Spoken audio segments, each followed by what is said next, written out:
आदर्श शिक्षण संस्थान जोधपुर द्वारा संचालित ऑनलाइन शिक्षण में आपका हार्दिक स्वागत एवं अभिनंदन।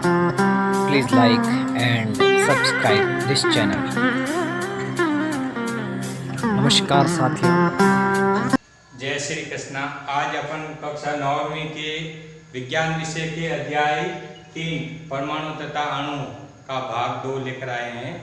आज हमारा टॉपिक है तत्वों का नामकरण।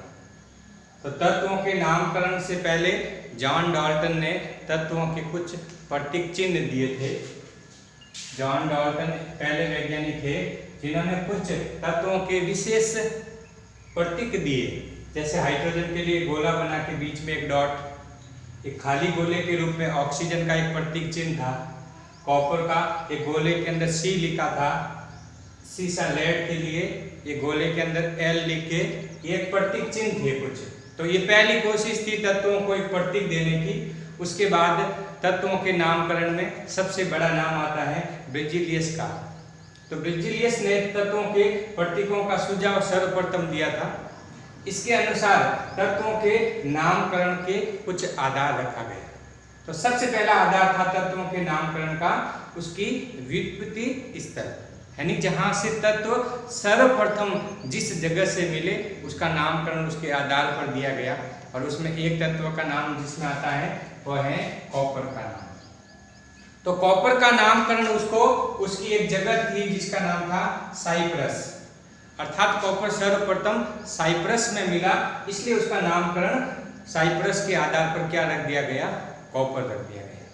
उसके बाद तत्वों के नामकरण की एक और अन्य पद्धति आई जिसका नाम था रंग के आधार पर, कलर, और उसमें गोल्ड यानी सोने को नामकरण दिया गया। वो अंग्रेजी अक्षर जिसका अर्थ होता है पीला, और उसी के आधार पर उसको नाम दिया गया गोल्ड। ठीक है ना। उसके पश्चात आता है आधुनिक तत्वों के नामकरण की एक संस्था है जिसका नाम है IUPAC। वर्तमान में अभी जो संस्था चलती है, जब भी कोई नया तत्व ज्ञात होता है तो उसको नामकरण देने का काम कौन करते हैं, IUPAC, international union of pure and applied chemistry. यह IUPAC का पूरा नाम है। तो ध्यान देने की योग्य बात है।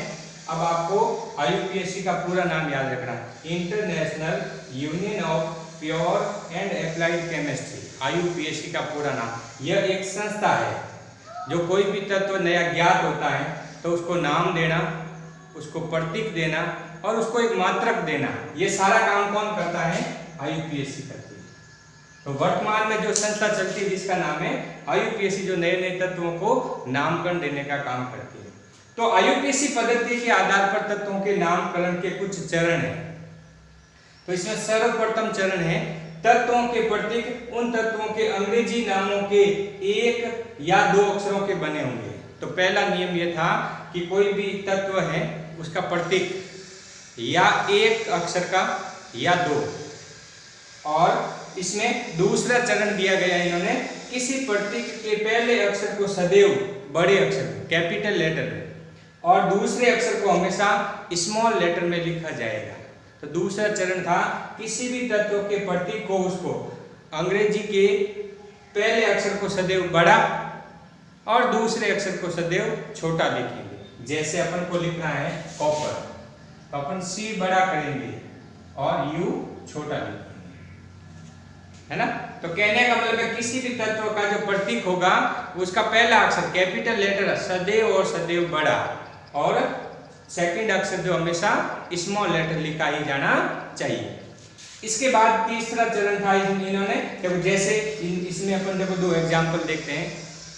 जैसे हाइड्रोजन है तो हाइड्रोजन को बड़े H से दर्शाएंगे, ठीक है ना। इसी प्रकार से जैसे देखो लिखा है एल्यूमिनियम, तो इसको AL से लिखेंगे, ना कि इसमें देखो A बड़ा और L भी बड़ा, ये नहीं करेंगे, ये गलत होगा। यानी इसमें पहला अक्षर सदैव बड़ा और दूसरा अक्षर सदैव छोटा लिखा ही जाना चाहिए। दूसरी बात आप सभी ध्यान देवे भैया बहन कि कभी भी कोई भी प्रतीक लिखें रनिंग राइटिंग का प्रयोग ना करें। जैसे आपको सोडियम लिखना है तो कभी भी इसी प्रकार का प्रयोग न करें। इसमें दोनों अक्षर सदैव स्पष्ट और अलग अलग होने चाहिए। अर्थात सोडियम लिखना है तो N बड़ा और A हमेशा छोटा। इस प्रकार से आपको दर्शाना। कैपिटल लेटर और स्मॉल लेटर का ध्यान रखें, रनिंग राइटिंग का प्रयोग कभी भी न करें।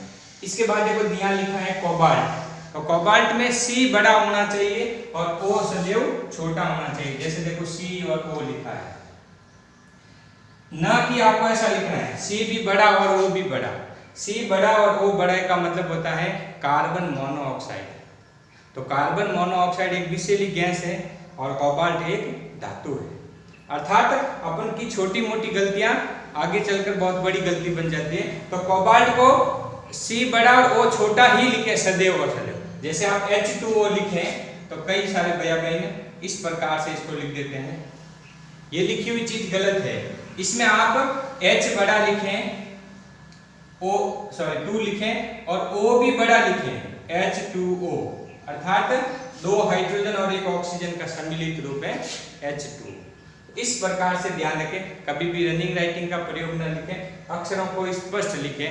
पहला अक्षर सदैव बड़ा, दूसरा अक्षर सदैव छोटा, ठीक है ना। तो इसमें कोबाल्ट में C बड़ा और O हमेशा छोटा ही लिखें। C बड़ा और O बड़ा आपने लिख दिया तो इसका मतलब क्या हुआ, कार्बन और ऑक्सीजन दोनों अलग अलग तत्व हो गए और इसमें ये दोनों का संयुक्त रूप जो होगा वो कहलाएगा कार्बन मोनोऑक्साइड, ठीक है ना। तो कार्बन मोनोऑक्साइड एक प्रकार की विषैली गैस है और कोबाल्ट एक क्या है, धातु है, ठीक है ना। अब इसके बाद आता है चरण नंबर 3। तो कुछ तत्वों के प्रतीक उसके अंग्रेजी नामों के प्रथम अक्षर तथा बाद में आने वाले अक्षर किसी एक अक्षर को संयुक्त बनाकर मानते हैं। तीसरा चरण ये कह रहा है कि कुछ ऐसे तत्व हैं जिनका पहला अक्षर वही लिया जाता है, उसके बाद जो अक्षर आते हैं उनमें से कोई एक अक्षर लेकर संयुक्त रूप से उसको जोड़कर लिखा जाता है। जैसे आपको लिखना है क्लोरीन, तो देखो क्लोरीन की मीनिंग देखें तो CHLORINE है क्लोरीन, ठीक है ना। इसमें ये जो H है यहाँ एक साइलेंट वर्ड है, तो यहाँ C और क्या लिखेंगे L, तो ये क्या बनेगा Cl। तो आप ऐसे लिखेंगे C बड़ा और L छोटा, या H को साथ में नहीं लिखेंगे क्योंकि H एक साइलेंट वर्ड है यहाँ पर, तो C और L लेंगे तो क्या बनेगा Cl। इसी प्रकार से देखो एक एग्जांपल और है, जिंक है, तो जिंक में देखो ZINC है जिंक, तो इसमें ZI नहीं लिखेंगे, I यहाँ पर एक साइलेंट वर्ड के रूप में काम करेगी, Z और क्या लिखा जाएगा N, तो ये मिलकर क्या बनेगा ZN बनेगा।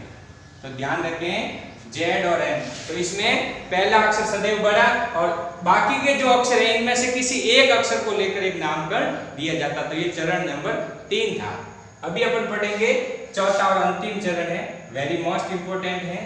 अक्सर एग्जाम में एक सवाल पूछते हैं, निम्न तत्वों को जो लैटिन भाषा में तत्व हैं उनके नामकरण किस प्रकार से दिए गए, या ऐसा भी सवाल पूछते हैं कोई 2 लैटिन शब्दों के नाम लिखिए तत्वों, ठीक है ना। तो देखो जैसे अन्य तत्वों के प्रतीकों को लैटिन, जर्मन या ग्रीक, साइंस की हमारी 3 मुख्य भाषाएं हैं, लैटिन, जर्मन और ग्रीक भाषाएं, और इन भाषाओं के आधार पर भी कुछ तत्वों को नामकरण दिया गया।